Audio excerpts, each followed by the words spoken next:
Hello friends, welcome to Jenny cooks. இன்றைக்கி நம்ம என்ன பார்க்க போகிறோன்னா, ரொம்ப சுவையான புத்துணர்ச்சி தரக்கூடிய மிளகு ரசம் எப்படி வைக்கிறதுன்னு பார்க்கலாம். அதுக்கு முன்னாடி நம்ம சேனலை ஃபஸ்ட் டைம் பார்க்குறவங்களா தான் மறக்காமல் அந்த ரெட் கலர் சப்ஸ்கிரைப் பட்டனை கிளிக் பண்ணிடுங்க.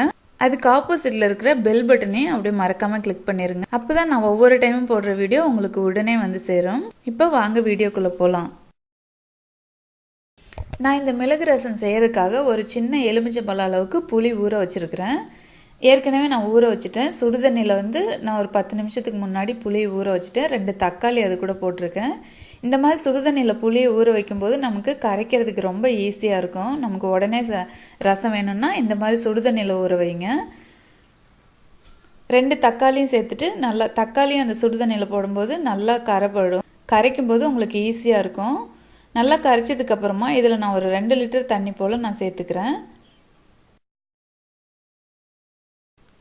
இதுக்கப்புறமா நம்ம மிளகு சீரகம் இடிச்சிக்கலாம். நான் ஒரு 1.5 டீஸ்பூன் அளவுக்கு சீரகம் சேர்த்துக்கிறேன். இதை நல்லா இடிக்கிற கல் வச்சு இடிச்சிக்கோங்க. மிக்ஸி ஜாரில் நீங்கள் அரைக்காதீங்க, ரசம் அந்தளவுக்கு நல்லா இருக்காது. அதுக்கப்புறமா ஒரு 2 டீஸ்பூன் அளவுக்கு மிளகு சேர்த்துக்கோங்க. மிளகையும் சேர்த்து நல்லா இடிச்சிக்கோங்க. அந்த இடிக்கிற கல்லை இடிக்கிறத விட நம்ம மத்து இருக்குது இல்லைங்களா, அதை திருப்பி வச்சு அந்த கட்டையில் இடித்தோம்னா நமக்கு கொஞ்சம் ஃப்ரீயாக இடிக்கலாம்.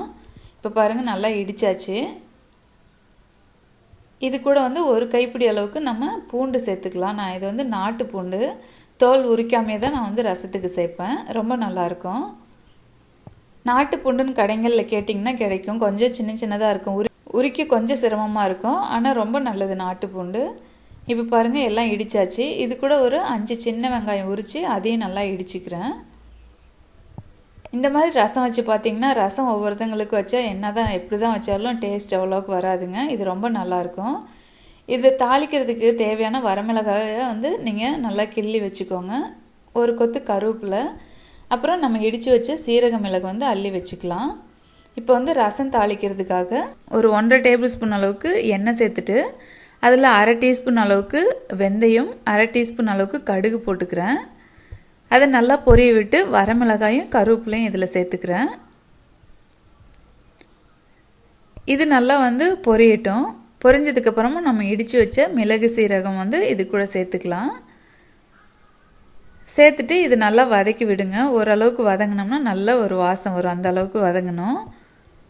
இப்போ இது கூட பெருங்காயத்தூள் சேர்த்துக்கலாம். பெருங்காயத்தூள் நான் 1/2 டீஸ்பூன் சேர்க்குறேன். ரசத்துக்கு கொஞ்சம் அதிகமாகவே பெருங்காயத்தூள் சேர்த்தோம்னா ரொம்ப நல்லாயிருக்கும். இப்போ எல்லாம் வதக்கியாச்சு. இப்போ நம்ம கரைச்சி வச்ச புளியும் தக்காளியும் வச்சுருக்கோம் இல்லைங்களா, அதை இது கூட சேர்த்துக்கலாம். நான் ரசம் 2 நாளைக்கு அளவாக நான் வச்சுக்குவேன். நான் டெய்லி ரசம் வைக்க மாட்டேன். ஏன்னா பழைய ரசம் வச்சுன்னா ரொம்ப நல்லாயிருக்கும். அது ரசம் கொதிக்கிறதுக்குள்ளே நம்ம இங்கே மல்லி இலை இடிச்சிக்கலாம். நீங்கள் கிள்ளி போடுறது இந்த மாதிரி நல்லா இடித்து அப்படியே போடுங்க. ரசத்துக்கு ரொம்ப சூப்பராக இருக்கும். பாருங்கள், இப்போ நுரக்கட்டி லைட்டாக கொதி வர மாதிரி இருக்குது. இப்போ நம்ம ஸ்டவ் ஆஃப் பண்ணிடலாம். ஸ்டவ் ஆஃப் பண்ணிவிட்டு நான் அந்த ஈய பாத்திரத்தில் ரசம் வச்சுருக்கேன். இது வேறு சில்வர் பாத்திரத்தில் மாற்றிக்கோங்க. ரசம் அதே பாத்திரத்தில் வச்சிங்கன்னா நல்லா இருக்காது. இறக்கி வச்சதுக்கப்புறமா நம்ம நசுக்கி வச்ச மல்லி இலையை போட்டுக்கலாம். அதுக்கப்புறமா தேவையான அளவு உப்பு உங்களுக்கு எவ்வளோ தேவையோ அந்த அளவு போட்டுக்கோங்க. அவ்வளோதாங்க, நம்ம சூப்பரான புத்துணர்ச்சி தரும் மிளகு ரசம் ரெடி ஆயிடுச்சு. கண்டிப்பாக இது எல்லோரும் உங்கள் வீட்டில் ட்ரை பண்ணி பார்த்துட்டு இந்த வீடியோ உங்களுக்கு பிடிச்சிருந்தால் லைக் பண்ணுங்கள், ஷேர் பண்ணுங்கள். தேங்க்யூ.